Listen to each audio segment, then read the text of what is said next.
दोस्तों, जैसा कि आप सबको पता है कि हम लोग डिफरेंशिएशन पढ़ रहे थे और उसमें बहुत सारा टॉपिक हम लोग पढ़ लिए थे। आज की इस वीडियो में हम लोग ईलर्स थ्योरम को पढ़ेंगे और ईलर्स थ्योरम को समझेंगे कि ईलर्स थ्योरम है क्या। तो पहले हम लोग समझते हैं कि ईलर्स थ्योरम कहता क्या है और उसके बाद इसका हम लोग प्रूफ भी देखेंगे। तो पहले हम लोग इसका स्टेटमेंट देखते हैं, फिर इसका प्रूफ देखेंगे। ठीक है। तो ईलर्स थ्योरम कहता है कि अगर यू कोई फंक्शन है जो होमोजीनियस है, u कोई होमोजीनियस फंक्शन है, तो u का अगर हम पार्शियली डिफरेंशिएशन करें और x से मल्टीप्लाई करें और फिर u का y के रिस्पेक्ट में, समझिए, u का पार्शियली हम डिफरेंशिएशन करें x के रिस्पेक्ट में और फिर u का y के रिस्पेक्ट में पार्शियली डिफरेंशिएट करें और इस वाले में x से मल्टीप्लाई करें और जब y के रिस्पेक्ट में डिफरेंशिएशन करें उसको y से मल्टीप्लाई करें, ये बराबर हो जाता है n इंटू यू के, जहाँ n क्या है, उस होमोजीनियस फंक्शन का डिग्री है। हमको पता है कि आपको कुछ भी समझ में नहीं आया होगा, क्योंकि आपको इस यूलर्स थ्योरम को समझने के लिए आपको पार्शियल डिफरेंशिएशन क्या होता है और होमोजीनियस फंक्शन क्या होता है पहले ये समझना पड़ेगा। तो चलिए हम लोग समझते हैं कि पार्शियल डिफरेंशिएशन क्या होता है और होमोजीनियस फंक्शन क्या होता है। तो पहले हम लोग समझते हैं होमोजीनियस फंक्शन को। तो होमोजीनियस फंक्शन, तो सबसे पहले आप यहाँ देखिए कि ये फंक्शन है, ये भी फंक्शन है, ये भी एक फंक्शन है। तो इस वाले फंक्शन में कितने वेरिएबल है? 2 वेरिएबल है, 2 वेरिएबल है, एगो x है और एगो क्या है, y है। तो इस फंक्शन में x का जो वेरिएबल है इसका मैक्सिमम पावर कितना है? 2 है। और y का मैक्सिमम पावर कितना है? y का भी तो मैक्सिमम पावर 2 है। मतलब ये जो फंक्शन है इसमें 2 वेरिएबल है, एक है x और एक है y। तो x का जो मैक्सिमम पावर है वो 2 है और y का भी जो मैक्सिमम पावर है वो भी 2 है। और इस फंक्शन में कितने स्टेप हैं, मतलब कितने पद हैं? तो 1 2 3। ठीक है। तो इसमें जो वेरिएबल है x और y उसका मैक्सिमम पावर 2 है। तो अगर इस फंक्शन के हर एक स्टेप का मैक्सिमम पावर 2 हो तो हम कहेंगे कि ये होमोजीनियस फंक्शन है। मतलब ये जो सेकेंड स्टेप है, सेकेंड स्टेप में x भी है और y भी है, तो इस दोनों के पावर को हम जोड़ेंगे। अगर इस दोनों का पावर का जोड़ 2 आ जाए, यानी वेरिएबल के मैक्सिमम पावर के बराबर आ जाए, तो ये फंक्शन होमोजीनियस फंक्शन होगा। तो यहाँ ये एक्स वाई है, तो x का पावर 1, y का पावर 1 और 1 1 कितना 2, और 2 ही तो इस फंक्शन के दोनों वेरिएबल का मैक्सिमम पावर है। इसलिए कहेंगे कि ये जो फंक्शन है ये क्या है, होमोजीनियस फंक्शन है। लेकिन आप सेकेंड वाले को देखिए, कैसे पहचानेंगे कि होमोजीनियस है या नहीं? तो सबसे पहले देखेंगे कितने वेरिएबल है। तो इसमें भी हमको दिख रहा है 2 वेरिएबल है, एक x है और एक क्या है, y है। 2 वेरिएबल दिख रहा है। तो पहले वाले वेरिएबल x का मैक्सिमम पावर कितना है, 3 है, और दूसरे वाले वेरिएबल y का मैक्सिमम पावर कितना है, 3 है। तो हम देखेंगे कि क्या हर एक स्टेप के, इस फंक्शन में जितने भी स्टेप लिखे गए हैं सब के पावर का, सब स्टेप में x और y के सब स्टेप के पावर, मतलब जैसे कि ये दूसरा स्टेप है तो इसका पावर कहने का मतलब ये है कि इसमें y भी है और x भी है, तो दोनों के पावर का योगफल, दोनों के पावर का योगफल कितना हो रहा है, 2 और 1 3। तो यानी ये होमोजीनियस फंक्शन है। लेकिन आप इस फंक्शन को देखिए, इसमें भी 2 वेरिएबल है, x और y। ठीक है। और इसका भी मैक्सिमम पावर 3 है और इसका भी मैक्सिमम पावर 3 है। मतलब इसमें जो x और y वेरिएबल है उसका मैक्सिमम पावर कितना है, 3 है। लेकिन इसका जो सेकेंड स्टेप है, क्या इसका मैक्सिमम पावर 3 है? नहीं। x का पावर 2, y का पावर 2, 2 2 कितना है, 4 है। इसलिए ये होमोजीनियस फंक्शन नहीं है। बोलेंगे ये होमोजीनियस फंक्शन नहीं। चलिए हम लोग कुछ और एग्जाम्पल लेते हैं। जैसे कि ये एक फंक्शन है, इसमें कितने वेरिएबल है, 2 वेरिएबल है, एक x और एक y। ठीक है। लेकिन इसमें कितने स्टेप हैं? तो 1 स्टेप, 2 स्टेप, 3 स्टेप और 4 स्टेप है। ठीक है। तो उससे पहले हम देखेंगे कि इसमें जो वेरिएबल है, 2 वेरिएबल x और y, उसका मैक्सिमम पावर कितना है। तो इसका मैक्सिमम पावर 4 है x का और y का भी मैक्सिमम पावर 4 है। अब हम देखेंगे कि इसमें जितने भी स्टेप हैं उसके पावर का योगफल क्या 4 के बराबर है? तो ये पहले का तो योगफल 4 है ही। दूसरे का देखिए x का पावर 3 y का पावर 1, तो 3 और 1 कितना 4। ये इसका देखिए 2 और 2 4 और इसका तो 4 है ही। यानी इसमें जितने भी स्टेप है सबका पावर सेम है और सबका पावर कितना है 4 है, जो कि इसके दोनों वेरिएबल के मैक्सिमम पावर की क्या है बराबर है, यानी ये होमोजीनियस फंक्शन है। ठीक है, अब ये देखिए इसमें तो दो ही स्टेप है और दोनों x और y है, दो वेरिएबल है, दो स्टेप भी है और x का मैक्सिमम पावर 3 है, y का भी मैक्सिमम पावर 3 है और दो स्टेप है, दोनों का पावर सेम है, इसलिए कहेंगे कि ये भी क्या है एक होमोजीनियस फंक्शन है। लेकिन क्या ये एक होमोजीनियस फंक्शन है? इसमें क्या है कि दो वेरिएबल है, y है और एक x है और 3 स्टेप है। तो फर्स्ट स्टेप का पावर कितना है 2 है, y का मैक्सिमम पावर 2, x का मैक्सिमम पावर 2 और सेकेंड स्टेप जो है इसका भी पावर कितना है 2 है, मतलब इसका योग पावर का योगफल x का 1 और y का 1 1 1 2। तो यानी ये भी क्या है एक होमोजीनियस फंक्शन है। लेकिन क्या ये एक होमोजीनियस फंक्शन है? इसमें भी दो वेरिएबल है, एक y है और एक x है और y का मैक्सिमम पावर 5 है, x का भी मैक्सिमम पावर 5 है। लेकिन क्या जो ये तीसरा स्टेप है इसमें इसके पावर का योगफल 5 है? नहीं है, 1 और 2 3 ही है, तो ये होमोजीनियस फंक्शन नहीं है। अब हम लोग समझते हैं कि होमोजीनियस फंक्शन का डिग्री क्या होता है। जैसे कि ये वाला फंक्शन है, इसमें x और y का मैक्सिमम पावर कितना है 4 है, तो इस वाले होमोजीनियस फंक्शन का डिग्री कितना हो जाएगा 4 हो जाएगा। इस वाले का मैक्सिमम घात कितना है, मैक्सिमम पावर कितना है 3, तो इसका डिग्री 3 और इसका 2, इसमें y और x का मैक्सिमम पावर कितना है 2 है, तो इसका डिग्री कितना हो जाएगा 2 हो जाएगा। और ये तो होमोजीनियस फंक्शन है ही नहीं। अगर होता मान लीजिए कि यहाँ एक्स क्यू कर देते तो ये होमोजीनियस फंक्शन हो जाता, तो इसका डिग्री कितना होता 5 हो जाता, क्योंकि y का पावर 5 है, x का पावर 5 है, मैक्सिमम पावर 5 है। अब हम लोग समझते हैं कि पार्शियल डिफरेंशिएशन क्या होता है। तो कुछ नहीं, डिफरेंशिएशन आता है तो आपको पार्शियल डिफरेंशिएशन भी आता है।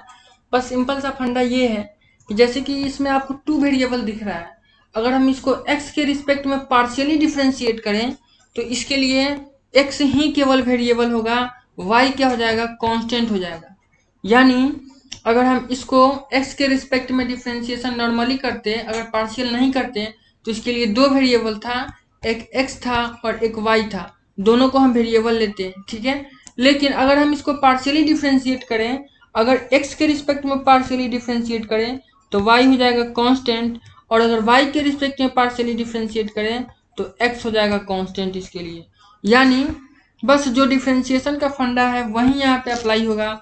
बस इसमें जिसके रिस्पेक्ट में हम डिफरेंशिएट करेंगे उसको छोड़ के बाकी कुछ भी आएगा तो हम उसको कांस्टेंट मान लेंगे। ठीक है, चाहे वो वेरिएबल हो, चाहे वो सच में कांस्टेंट 2 4 5 6 कुछ भी हो, वो कांस्टेंट ही होगा।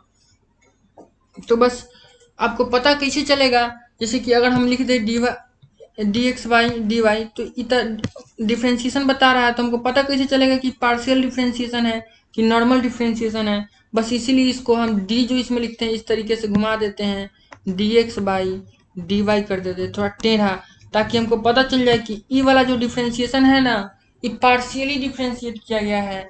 वाई के रिस्पेक्ट में जो हम इसका डिफ्रेंशिएशन किए हैं वो एक्स का पार्शियली डिफ्रेंशिएट किए हैं।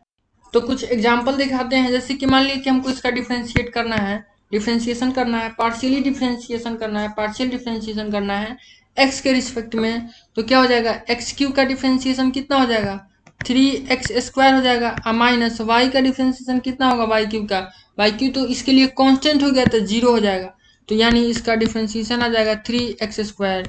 यानी ये जो फंक्शन है इसका पार्शियल डिफ्रेंशिएशन कितना होगा 3x² होगा।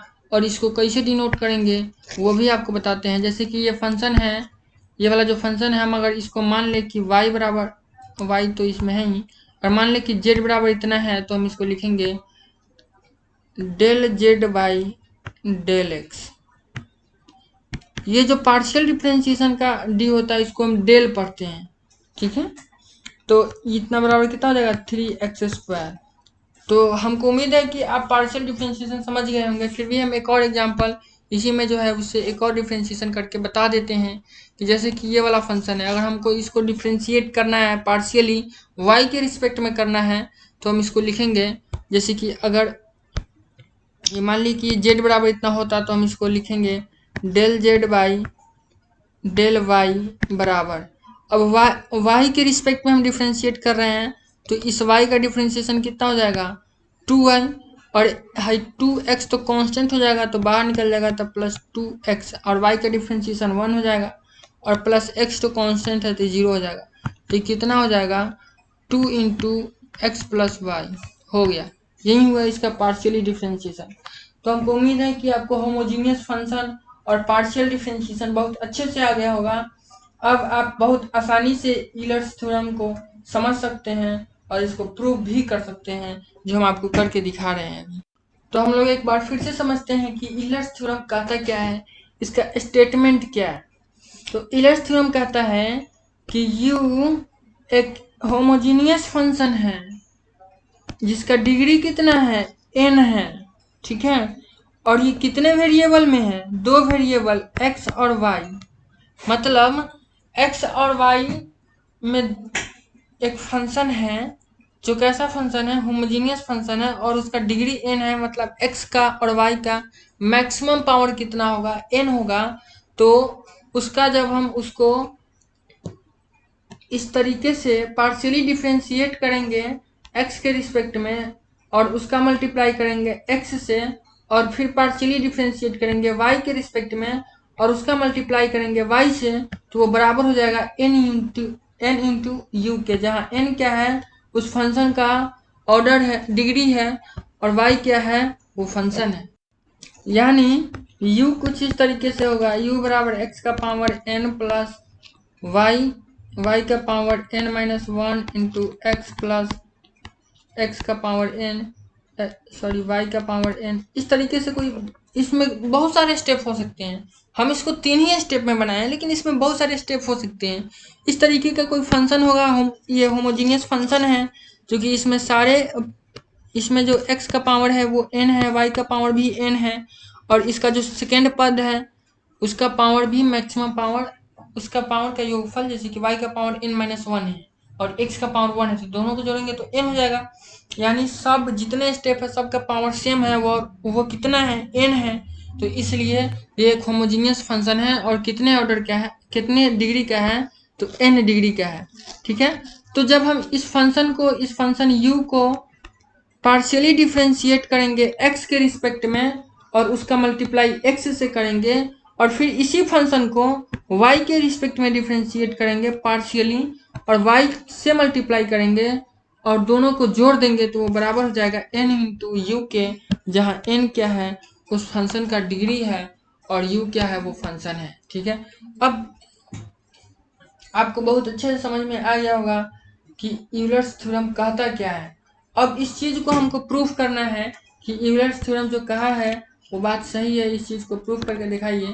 तो हमको यही चीज ना प्रूफ करना है, यही वाला चीज हम अगर प्रूफ कर देते हैं तो ये प्रूफ हो जाएगा कि यूलर्स थ्योरम सही है।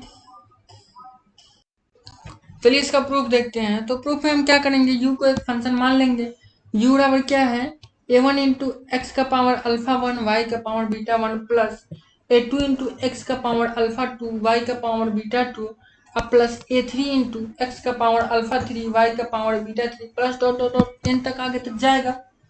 लेकिन एक बात बताइए, इसमें जितने भी स्टेप्स हैं उस सारे के जो पावर का योगफल होगा वो कितने के बराबर होगा, n के बराबर होना चाहिए, क्योंकि यूलर्स थ्योरम क्या बोलता है कि जो फंक्शन है उसका डिग्री कितना है n है, तो डिग्री n है तो सारे जो इसके स्टेप्स हैं उस सब में दोनों वेरिएबल के पावर का योगफल कितना होगा, n होगा। यानी अगर हम यहाँ देखें तो अल्फा 1 और बीटा 1 दोनों को जोड़ेंगे तो कितना होगा, n होगा। उसी तरीके से यहाँ देखिए अल्फा 2 और बीटा 2 दोनों को जोड़ेंगे तो किसके बराबर होगा, n के बराबर होगा। उसी तरीके से अल्फा 3 बीटा 3 दोनों को जोड़ेंगे तो n के बराबर होगा। उसी तरीके से आगे भी जोड़ेंगे तो n के बराबर होगा। यानी हम एक बात कंफर्म कर सकते हैं कि अल्फा 1 प्लस बीटा 1 बराबर हो जाएगा अल्फा 2 प्लस बीटा 2 के, और ये बराबर हो जाएगा अल्फा 3 प्लस बीटा 3 के, और ये सारा बराबर होगा किसके, n के बराबर होगा। ये बात एकदम क्लियर है। तो इतना बात तो हम कह ही सकते हैं। और उसके बाद जो ये u है, इसको हमको क्या करना है, हमको तो प्रूफ करना है ये वाला चीज ना, x into del u by del x. तो हमको क्या करना होगा, del u by del x निकालना होगा, और del y by del u by del y निकालना होगा। और जब हम इस दोनों को निकाल लेंगे तो हम इसमें x से मल्टीप्लाई कर देंगे, इसमें y से मल्टीप्लाई कर देंगे, और उसके बाद ये खुद ही आ जाएगा n इंटू यू के बराबर, और प्रूफ हो जाएगा। तो पहला काम करते हैं कि del u by del x निकालते हैं। तो इस u को अगर हम पार्शियली डिफ्रेंशिएट कर दे x के रिस्पेक्ट में, तो क्या del u by del x नहीं निकल जाएगा, निकल जाएगा। तो बस वही काम कर रहे हैं, differentiating equation first partially with respect to x we get. जब हम u को इक्वेशन फर्स्ट, यही वाला इक्वेशन फर्स्ट है, तो इक्वेशन फर्स्ट को हम क्या कर रहे हैं, पार्शियली डिफ्रेंशिएट कर रहे हैं x के रिस्पेक्ट में, तो हम पाएंगे। तो जब इसको x के रिस्पेक्ट में पार्शियली डिफ्रेंशिएट करिएगा तो ये y कांस्टेंट हो जाएगा, y का पावर, ये जो बीटा 1 दिख रहा है ये कांस्टेंट हो जाएगा, और a1 भी कांस्टेंट है, तो ये दोनों बाहर आ जाएगा। और x का पावर अल्फा 1 है, तो इसका डिफ्रेंशिएशन कितना हो जाएगा, अल्फा 1 इंटू एक्स का पावर अल्फा 1 माइनस 1, और प्लस उसी तरीके से इसमें a2 और y का पावर बीटा 2 कॉमन निकल जाएगा, बाहर आ जाएगा क्योंकि ये कांस्टेंट हो जाएगा। और इसका डिफ्रेंशिएशन कितना हो जाएगा, x का पावर अल्फा 2 का डिफ्रेंशिएशन हो जाएगा अल्फा 2 इंटू एक्स का पावर अल्फा 2 माइनस 1। उसी तरीके से इसमें a3 y का पावर बीटा 3 बाहर आ जाएगा, कांस्टेंट है, और इसका डिफ्रेंशिएशन हो जाएगा अल्फा 3 इंटू एक्स का पावर अल्फा 3 माइनस 1, और इसी तरीके से डॉट डॉट आगे तक भी जाएगा। अब उसके बाद हम इसमें x से मल्टीप्लाई कर देंगे, तो x से मल्टीप्लाई करने के बाद कितना हो जाएगा, सब में x से मल्टीप्लाई हो जाएगा। तो जब इस वाले में हम x से मल्टीप्लाई किए हैं तो ये x का पावर अल्फा 1 माइनस 1 है, तो अब ये x का पावर अल्फा 1 हो जाएगा, ठीक है। क्योंकि आप जानते हैं कि अगर x का पावर n माइनस 1 है और इसमें x से गुना कर दे तो x का पावर n हो जाता है, तो यही वाला कंसेप्ट है, सिंपल बात है। उसी तरीके से सब में x से मल्टीप्लाई होगा, तो जो पावर में -1 दिख रहा था x के, वो सारा खत्म हो जाएगा, और वो सिंपल दिखेगा पावर में अल्फा 2 अल्फा 3 इस तरीके से। तो ये फाइनली कितना हो जाएगा, a1 अल्फा 2 x का पावर अल्फा 1 और y का power beta 1, a2 alpha 2 x का पावर बीटा 2 y का पावर बीटा 2। उसी तरीके से हो जाएगा a3 अल्फा 3 और x का पावर अल्फा 3 y का पावर बीटा 3, इस तरीके से आगे तक जाएगा। इक्वेशन सेकेंड मान लेंगे इसको। उसके बाद अब एक काम हो गया मेरा, हमको जो करना था उसमें ये वाला एक पार्ट हो गया, x into del u by del x निकल गया। अब हमको निकालना है y into del u by del y. तो पहले del u by del y निकालेंगे और उसमें y से मल्टीप्लाई कर देंगे। तो चलिए del u by del y निकालते हैं। तो del u by del y निकालते हैं मतलब अगेन डिफ्रेंशिएटिंग, फिर से एक बार हम इक्वेशन फर्स्ट को पार्शियली डिफ्रेंशिएट करेंगे। इस बार किसके रिस्पेक्ट में करेंगे, तो y के रिस्पेक्ट में करेंगे। सेम जैसे वहाँ x के रिस्पेक्ट में किए हैं उस तरीके से यहाँ y के रिस्पेक्ट में कर दिए हैं। यहाँ x कांस्टेंट हो गया है तो ये वाला पार्ट बाहर आ गया है। इसी तरीके से यहाँ, एक मिनट, यहाँ थोड़ी सी मिस्टेक हुई है, यहाँ बीटा 1 होता अल्फा 1 लिखा है, यहाँ बीटा 2 होता अल्फा 2 लिखा गया है। यहाँ भी क्या होता है, बीटा 3 होता। क्यों, क्योंकि यहाँ जो हम y का डिफ्रेंशिएशन कर रहे हैं यहाँ इक्वेशन फर्स्ट में, तो बीटा 1 बाहर आएगा और y का पावर बीटा 1 माइनस 1 हो जाएगा। उसके बाद फिर हम इसमें y से मल्टीप्लाई कर देंगे, तो बस y के पावर में बीटा 1 माइनस 1 था, ये खत्म हो जाएगा, ये y का पावर बीटा 1 हो जाएगा। उसी तरीके से y का पावर बीटा 2 हो जाएगा। उसी तरीके से यहाँ y का पावर बीटा 3 हो जाएगा, और इसको मान लेंगे इक्वेशन नंबर 3। बहुत आसान बात है। और इसके बाद हमको क्या करना है, इसके बाद हमको इस दोनों को जोड़ देना है। इक्वेशन 2 और 3 को जोड़ देंगे तो इतना हमको प्राप्त हो जाएगा, और इतना बराबर देखते हैं इतना आता है कि नहीं। तो हम क्या किए हैं कि अब दोनों इक्वेशन को जोड़े हैं, इसको और इसको। तो जब दोनों को जोड़िएगा तो ये चीज़ कॉमन आ जाएगा, a1 x का पावर अल्फा 1 बीटा 1 दोनों में है।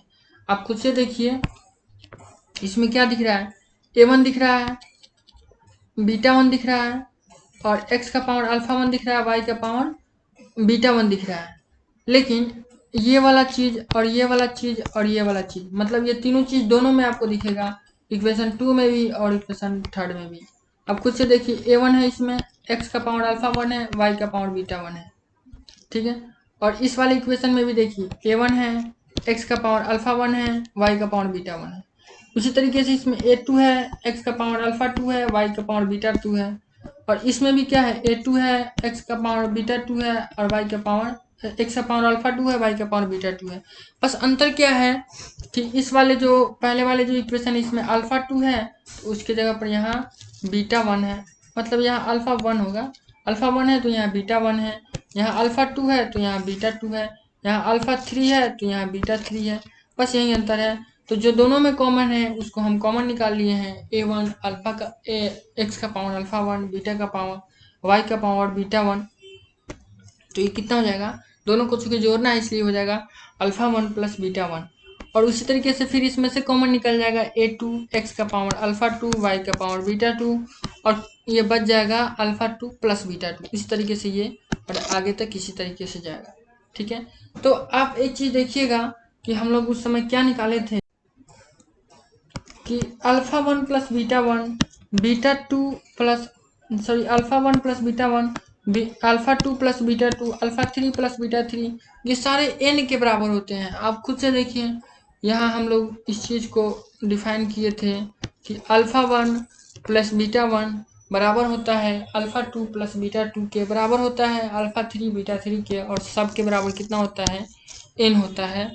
तो हम सबके जगह n पुट कर देंगे, तो यहाँ भी n, यहाँ भी n और यहाँ भी n और आगे भी n तक जाएगा। उसके बाद सब में n हो जाएगा चूंकि, तो हम n कॉमन निकाल लेंगे, तो ये चीज़ प्लस होते जाएगा। और यही क्या था, u था, इसी के बराबर तो u लिए थे हम लोग, तो इसके जगह पर u रख देंगे। तो फाइनली हम क्या आ गया RHS में n इंटू यू। तो हम निकाल रहे थे x into del u by del x plus y into del u by del y बराबर एन यू आ गया। और यही चीज़ हमको क्या करना था, प्रूफ करना था। तो हेंस यूलर्स थ्योरम क्या हो गया, वेरीफाइड हो गया, प्रूफ हो गया। अच्छा, एक चीज़ हम लोग को इसमें और समझना है, जैसे कि हम लोग जो ये अभी प्रूफ किए ये 2 वेरिएबल के लिए किए हैं। इसमें क्या था, हमको x और y मिला है, कहीं z मिला है क्या, कहीं दूसरा कोई वेरिएबल मिला है, नहीं मिला है। हम लोग जो अभी इस यूलर्स थ्योरम को प्रूफ किए हैं वो 2 ही वेरिएबल के लिए किए हैं और दोनों इंडिपेंडेंट वेरिएबल हैं, x और y के लिए किए हैं। लेकिन ये जो थ्योरम है ये x, y और z 3 को वेरिएबल के लिए भी पॉसिबल है इस पर। यानी ये जो है इसमें हम z into del z by del u by del z भी करेंगे तो ये n इंटू यू के बराबर ही आएगा। ये बात भी सत्य है। तो इस चीज़ को भी हमको प्रूफ करना पड़ेगा, केवल इतना ही से काम नहीं चलेगा। तो हम तीसरे वेरिएबल के लिए भी प्रूफ कर लेते हैं। तो तीसरे वेरिएबल के लिए कैसे प्रूफ करेंगे, तो उसके लिए स्टेटमेंट क्या हो जाएगा, स्टेटमेंट भी तो चेंज होगा। तो स्टेटमेंट में 2 वेरिएबल की जगह पर हम लोग यहाँ 2 की जगह पर 3 वेरिएबल कर देंगे, x, y एंड z हो जाएगा और डिग्री तो n ही रहेगा। और यहाँ पे एक स्टेप इसमें और बढ़ जाएगा, यहाँ पे इसमें हम जोड़ देंगे del u by del z, ठीक है। तो देखते हैं तीसरा वेरिएबल के लिए भी।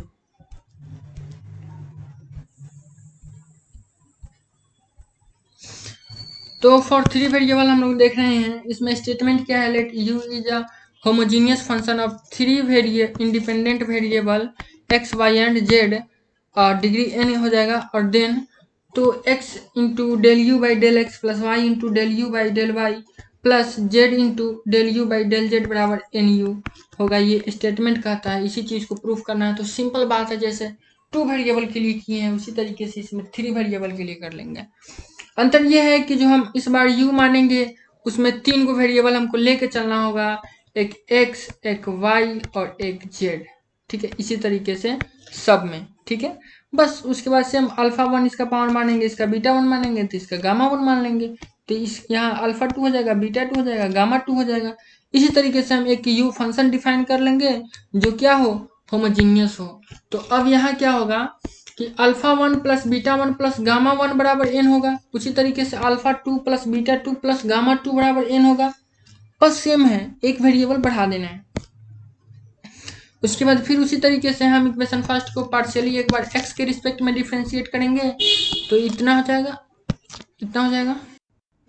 फिर उसके बाद एक बार और इसको डिफ्रेंशिएट कर देंगे y के रिस्पेक्ट में, फिर जब y के रिस्पेक्ट में कर देंगे तो इतना आएगा, फिर इसमें y से मल्टीप्लाई कर देंगे, फिर इतना आ जाएगा। इसको इक्वेशन थर्ड मान लेंगे। और उसी तरीके से फिर एक बार हम लोग z के रिस्पेक्ट में करेंगे, यहाँ गलती से x लिखा है, ये z होगा। और z के रिस्पेक्ट में जब पार्शियली डिफ्रेंशिएट करेंगे तो ये वाला चीज़ हो जाएगा इतना, और इसमें फिर z से मल्टीप्लाई करेंगे इतना, और फिर तीनों इक्वेशन को जब ऐड करेंगे, जोड़ देंगे तो इतना बराबर, आप देखिएगा खुद से समझिएगा। फिर ये चीज़ कॉमन आ जाएगा, फिर alpha plus beta plus gamma आ जाएगा उसी तरीके से, और ये n के बराबर हो जाएगा, और n कॉमन ले लेंगे और ये चीज़ कितने के बराबर हो जाएगा, u के बराबर हो जाएगा, और ये इस तरीके से n इंटू यू आ जाएगा। और यही चीज़ हम लोग को प्रूफ करना था, यानी कंक्लूजन ये निकला कि यूलर का जो थ्योरम है वो 2 या 3 दोनों वेरिएबल के लिए, 2 वेरिएबल के लिए भी सही है और 3 वेरिएबल के लिए भी सही है। और यही चीज़ हम लोग को प्रूफ करना था, जो कि हम लोग प्रूफ करके दिखा दिए कि दोनों वेरिएबल के लिए सही है, 2 के लिए और 3 के लिए भी। और ये बहुत ही इंपॉर्टेंट थ्योरम है, इससे बहुत सारे क्वेश्चंस बनते हैं। और आज के इस वीडियो के लिए बस इतना ही, और नेक्स्ट वीडियो में हम लोग इस पर क्वेश्चन देखेंगे। तो बस आज के लिए इतना।